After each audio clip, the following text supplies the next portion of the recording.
Alrighty. Howdy neighbors, and welcome back to the Devine Speaker. Last time, I found out I should stop saying we won in this game, because every time I do, it gets sticky and gross. Lots of relationships are being mended. Ilron and Leos, what's his name? Emil and Caspian. They're trying to figure that out. Loes and Raen got back together, if they were even separated, and then got too close together. And that's just what we're doing. Let's hope it's done. Amen. Let's go. It was not like any other in the village, except for the unexpected visitors. Humans were forbidden. That's what the villagers would say. Except she knew firsthand that the rules could be bent, and the people of the village were more susceptible to bending them than others would expect. Her circumstances were a little different, yes, but she too had visited as a human. Fate was a funny thing, though. She'd come back as a god. Sylvia was a lot younger than the others in the village, though. Her view on the world is still different, still human. She had the same itch that she had when she was alive. To travel. To go wherever she wanted, whenever she wanted. An itch that the others had buried hundreds of years ago. But she contained herself, her wants. She owed a great deal to Elliot that she could never repay, so she had decided to stay in the village under his command. Only recently, as she'd ventured out of the village at Morwen's wish to keep an eye on Raen, had that itch flared back up. She finally looked up from the snow and met the eyes of the one she was waiting for. Sylvia, do you need something? I thought we could talk about our visitors. Elliot nodded in response to her answer, and the two started walking through the night together. What are your thoughts on them? You know I trust your judgment. My thoughts on them. Well, they shouldn't be here. Their problems aren't ours. That much is obvious. A very expected answer from you. Excuse me? You always seem to say what I want to hear, and I'm not entirely sure it's what you actually feel. You'd ask me to be honest, then? Naturally. Her mind wandered back to Morwen, full of love despite all she's gone through. Back to Varys, who stayed with humans despite the pain of losing them. Back to her life as a human, where she traveled to and fro without a care in the world. I believe we should help them. No, even at the cost of our lives. We were graced with a second life for a reason. I don't believe that reason is to stay holed up on a mountain and ignore the rest of the world. Spoken like a true adventurer. I appreciate your honesty. I'm no fan of charging to my second death, believe me. But the threat that this Lucius brings is too much to ignore, don't you think? God, you're so pretty. I don't disagree with you. But what they ask of me, what you ask of me, it's not just our death. It's the death of all those that follow me if we were to fail. I'm not sure I could deal with that a second time. Perhaps it would be the death of us all if we refused to help too. But that doesn't matter. The decision lies with you. As always, I will follow your judgment. Sylvia, I've said this to you before. I know you feel indebted to me, but you've long since paid that back. I know you dream of traveling again. If that's what you wish, then I will support you. You don't need to spend the rest of eternity here. I wasn't brought up to throw those who've shown me kindness aside. You've saved my life twice. And you've spent the last 20 years repaying that. I don't ask any more of you. 20 years is nothing to you. But a very long time for someone as young as you. Up ahead, two people could be seen talking in the shadows of a building. One of the rooms meant for the visitors. As they walked closer, she could make out who they were. Morwen and Caspian. I can see the look in your eyes, you know. We'll speak to her if you wish. No. It's not like that. I haven't lived long enough to become senile yet. Love is already rare enough in this world. Even more so for people like us. Leaving no room for argument, They approached the two in the shadows, who spoke quietly to each other. I tried talking to him earlier, but Varys turned up and I felt a little awkward, so I left. That's no good. You need to be honest with him. Well, if it isn't one of our special guests. Caspian bowed his head low to Elliot instantly, which nearly made a smile rise from Sylvia's face. He's like no prince I've ever seen. He's not just humble. He doesn't have the air around him of royalty at all. He seems like a normal person. Perhaps it's a good thing. The world could use more normal people. Please, there's no need to bow your head to me. If anything, I should be doing that to you, Your Highness. I'm nothing like that. Just a simple carpenter. You sell yourself short. I haven't been treated as a prince for nearly 20 years. Please, just Caspian is fine. Surrounded by 3 gods, it was obvious he was already feeling quite out of his league. He rubbed the back of his neck awkwardly, eyes darting back to his room. Shouldn't you be sleeping? You're due to leave first thing tomorrow. I was on my way back when I ran into Morwen. I'm sorry to keep you up. Please, go get some sleep. I should be going too. Wait, I mean... you see, the way it is... He stumbled across the words after a sudden outburst, as if he wasn't quite sure what he was trying to do. The way what is? Look, I'll be honest with you. I had no interest in coming here. When I heard all about everything that had been going on, I just wanted to keep my head down and ignore it. I wanted to believe that it wasn't my business. I didn't want to lose the life I'd so carefully crafted the past 18 years. A slight frown came to his brow. Sylvia could tell he was picking his words carefully. But that's how this cycle of hate keeps repeating itself. It's why so many things have gone wrong in my life, because I was too afraid to fight for anything. I talked big about adventure, about changing the world, but when it came down to it, I became nothing but a coward. If I'd simply taken a step and stopped being afraid to stumble, maybe I wouldn't have lost Emil in the first place. Maybe I would have gone back to Aurelia Cavella after I escaped and made things right. In a window not far from the building they stood in front of, a tall shadow moved. Morwen glanced in the direction, smiling to herself. She's something of a matchmaker, isn't she? She knows full well that Emil stays in that room. You babble a lot, but I can see your heart. Sylvia, I will rely on your judgment. See for yourself tomorrow if it's worth my time. With that, Elliot sunk away into the shadows. Gods, I really said a lot, didn't I? How embarrassing. You've grown into a good man, Caspian. I'm not so sure about that. I am. Now go on. Get some rest. With a wave of his hand, he went into his room and shut the door softly. As the snow fell around them gently, 2 women stood close together, suddenly alone. Sylvia ran her fingers through her hair before opening her mouth to speak. Before she could, Morwen interrupted. How about we chat for a bit? At this time of night? I've seen you shuffling to and fro. Have you already talked to everyone else as you're off and I'm all that's left? Jealous, are we? I kid, I promise. I was excited to meet the others, that's all. I haven't had a body in a very long time, and I thought I'd never get to meet Raen or Emil or Caspian. I'll be eternally grateful to the previous owner of this body. And to you, who guided me to it. It's no big deal. It is to me. Anyway, I've hardly been here for long, and most of my time was spent bedridden. We've yet to have a chance to walk under the moonlight together, so shall we? She smiled, and to Sylvia it almost seemed as if she was the moonlight herself, bright and beautiful. Sure.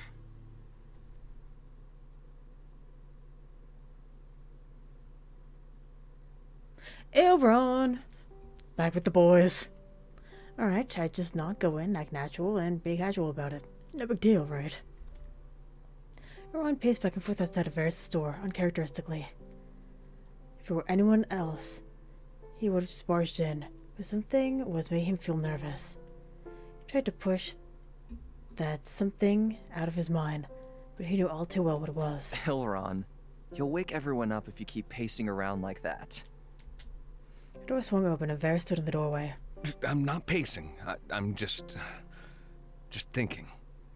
While stomping back and forth outside of my door, why don't you come in? Inviting me inside in the middle of the night? My, how shameless. What will people say?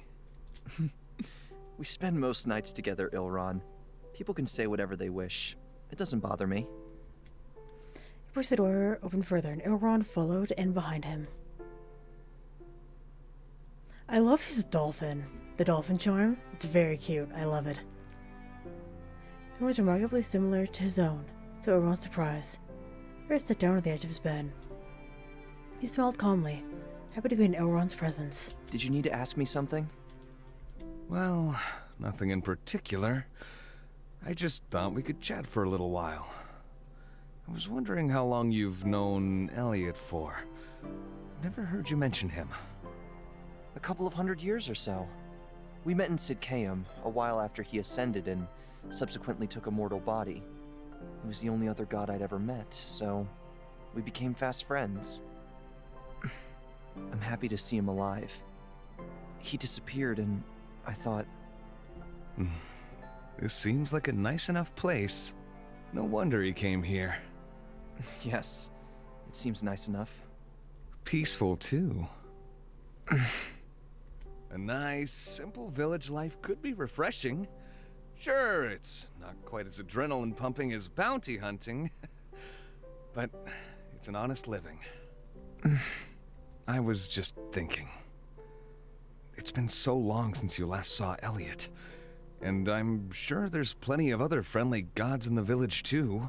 You could, you know, live here, stay safe, be surrounded by your own kind.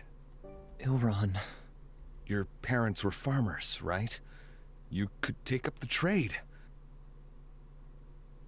There's no music anymore. Uh-oh. There's no need to move on when you could just stay here. The smile had fallen from Varys' face long ago. Perhaps I could even visit, you know? Or you could visit me.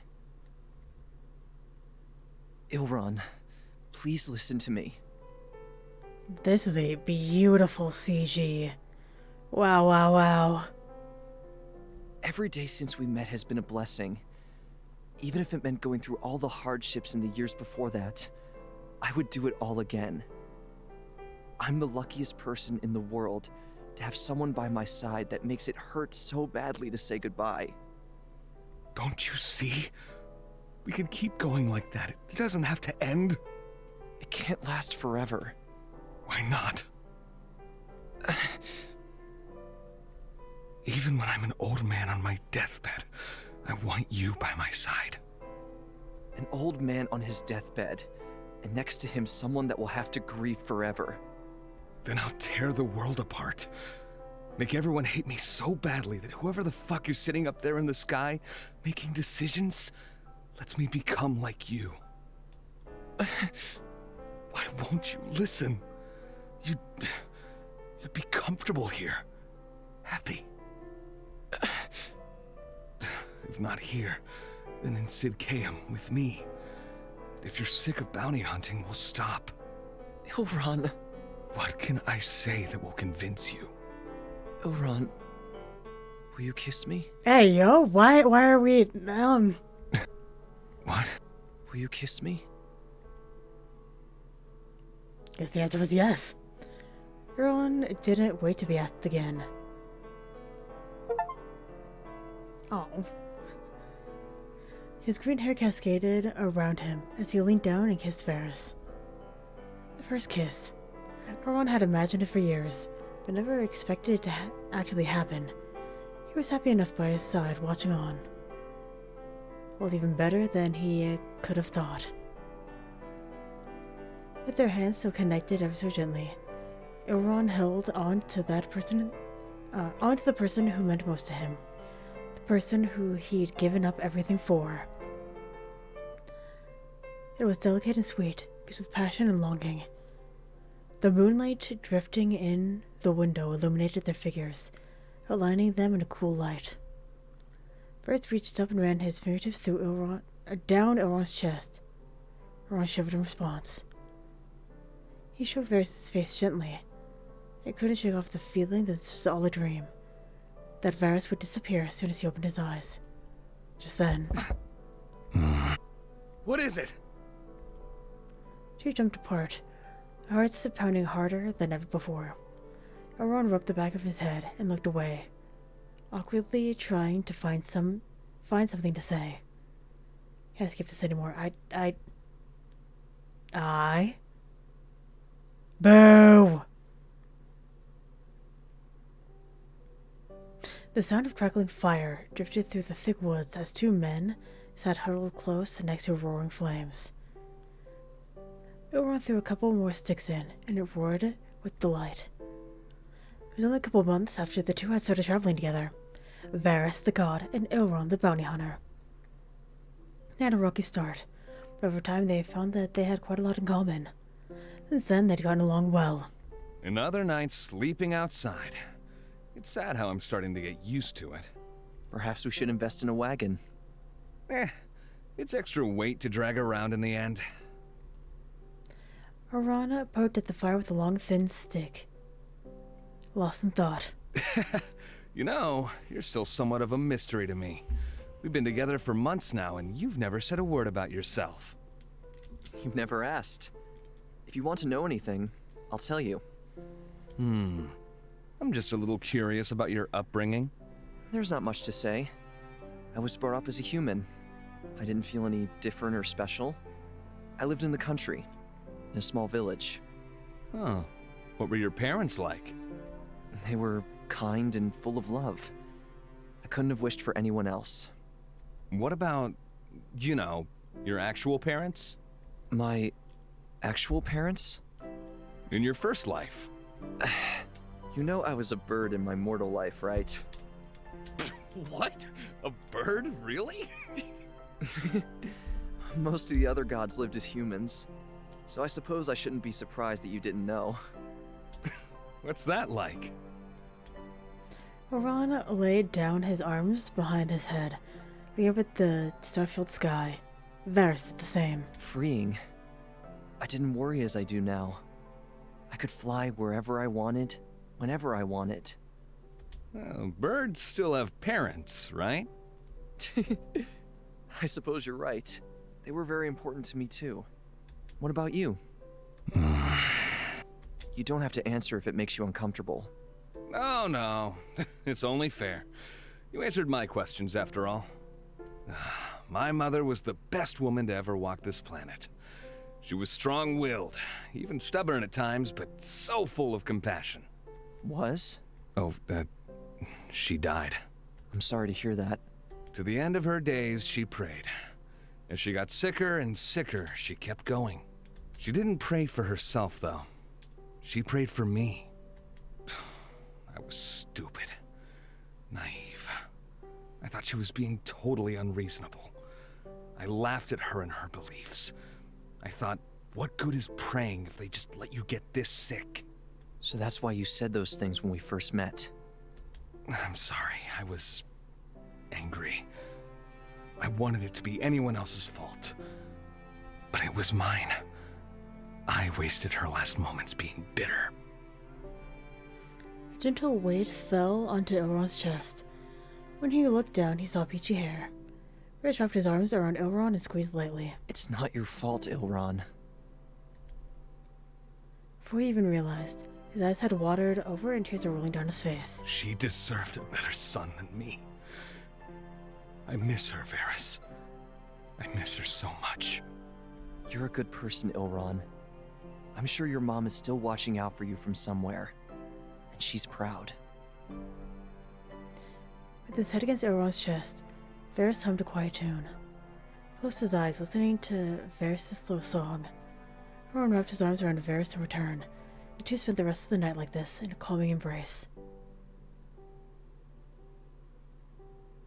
Oh, I love him. I've loved him for a very long time. I should go. Sounds like you've got a visitor anyway. Ilron. Before he could hear what Varys had to say, Elrond was out the door. He bumped into Elliot. He looked surprised to see him, but he didn't stay around long enough to chat. Boo. Varys sat alone in his room, his fingers lingering over his lips. He touched them, not sure of what had just happened. Just as he was stopping to process everything that had happened, Elliot pushed open the door and joined him. Varys, it's good to see you.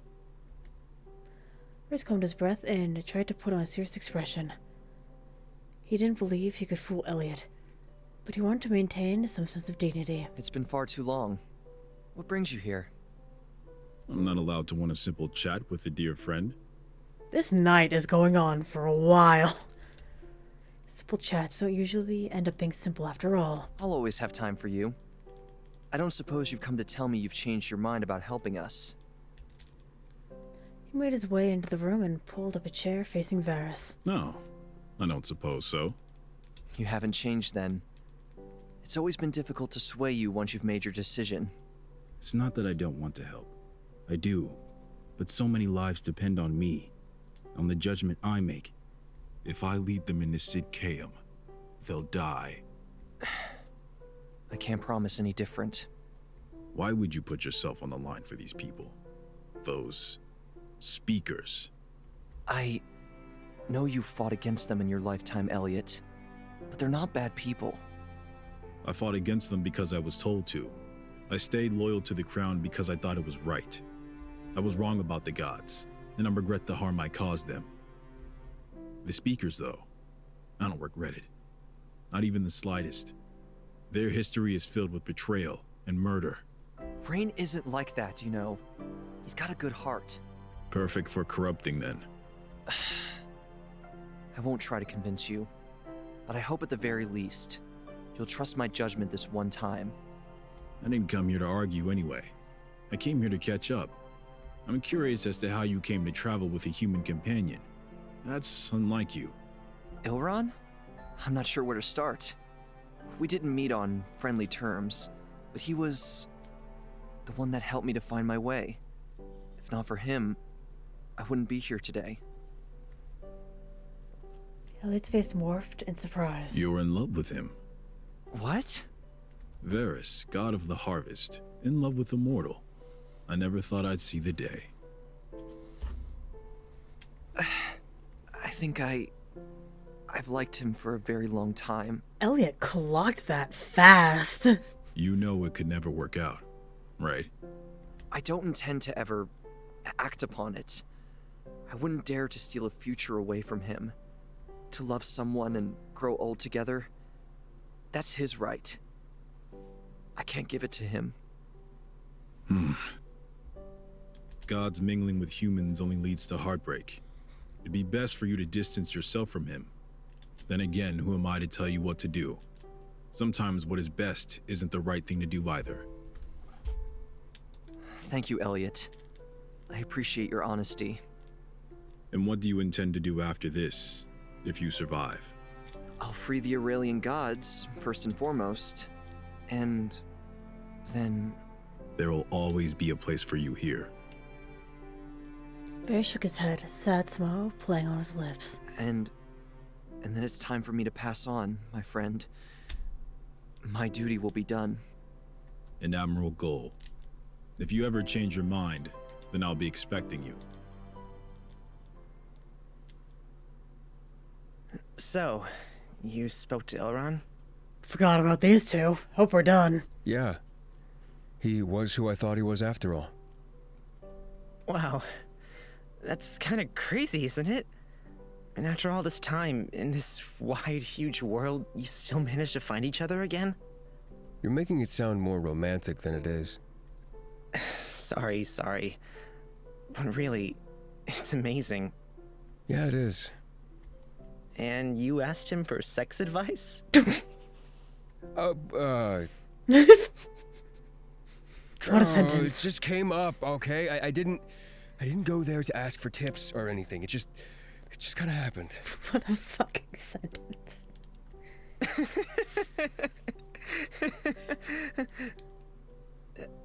Wait. Does that mean you told Ilron about what we did? Can we just forget about him already? He's a nuisance even when he's not around. Oh, how will I ever be able to look him in the eyes again? With a sigh, I rested my forearm over my eyes. Elrond likes to use information against people, right? Ugh. Next to me in bed, Leo chuckled nervously, gently peeling my arm from my face. There's something else I wanted to talk to you about. But we had to wait until after the events. I'm not sure I have the energy to deal with anything else tonight. It's important. His voice was serious, lacking a tinge of endearment from before. I half sat up and looked at him. What is it? You remember what happened with Emil, Lucius, and Caspian, right? Yeah? And your mother, too. Let out a drawn-out sigh before crossing his arms. The people that killed your mother tried to kill Caspian, and were meant to dispose of you. That was my family. Ah, fuck you! What? I was still young at the time, but I remember it clear as day. Nia killed Lucius in what I now know was self-defense, and Emil ordered for the royal family to be killed in retaliation. It was far too hasty, and he hadn't even been inducted as the Speaker yet, so his orders shouldn't have been followed, but they were. Did you... No, I was far too young to be involved with Caspian or Nia. Instead...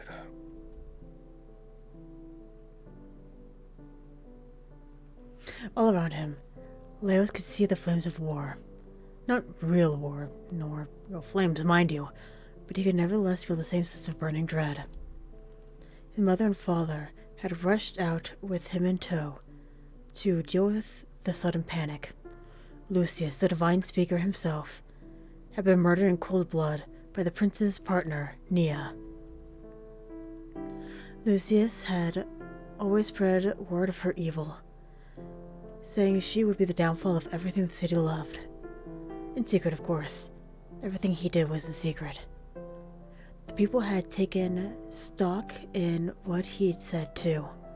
They'd avoided her, made her feel unwelcome, in the hopes that she'd crawl back to whatever hole she'd come from. It was found a little strange, too. No one had ever met her. Where did she come from?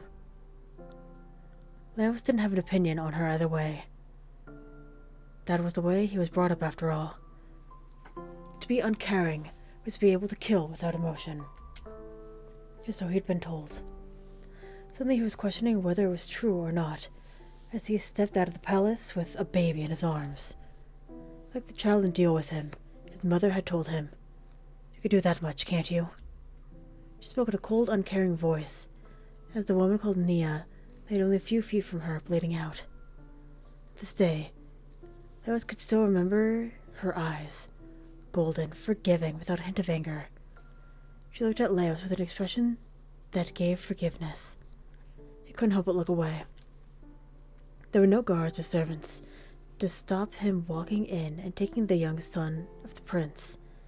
They were all too busy in a panic. He walked through the cold air, a baby in his arms, daggers by his side. Full head of brown hair, 2 small moles, striking golden orange eyes. The young prince. A child who should have been destined to one day become king. The more Leos looked at him, the more his resolve wavered. They'll be disappointed if I can't do this. He gripped his dagger in his hand, but it was no use. It clattered to the ground with a dull thud as he clutched the baby closer to his chest. He didn't cry or whine. He only looked up at Leos with those big eyes. What can I do? If I take him back, someone will deal with him. But I can't hide a baby anywhere. He quickly wandered through the dark roads, desperate for a sign. Anything would do. He walked and walked, the streets becoming more devoid of life as he went. He came to the other side of town, somewhere he'd never been before. It was filled with a sense of shame. If he couldn't even do one singular job. But Oh, what use did his life have? All worse for someone far older than he, who was only a child himself. He sat on the edge of the pavement, looking up at the moon. He held the baby close to keep him warm, but still he didn't make a sound. Behind him, he suddenly heard a door open. Little boy, are you okay? Leos turned and looked at her.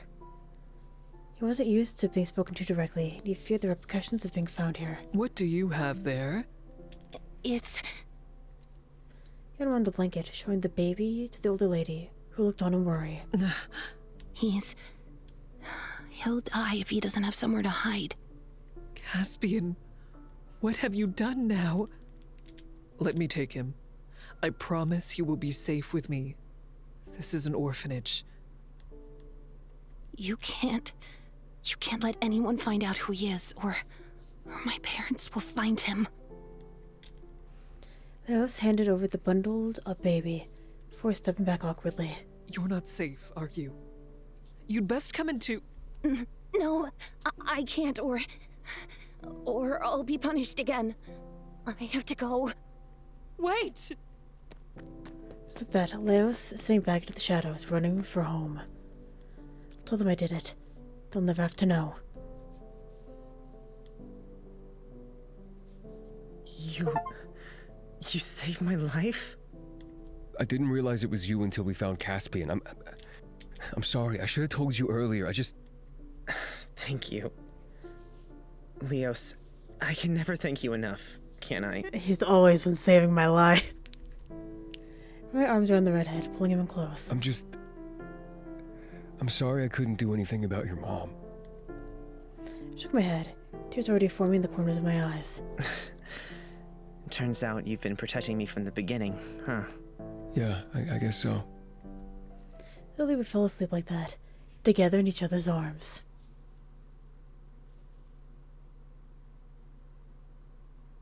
I woke to the sound of birds chirping outside of the window and a gentle breeze that instantly made me feel at ease. With that, I'm going to go ahead and end this episode here. So thank you very much for watching, and hopefully I will see you later.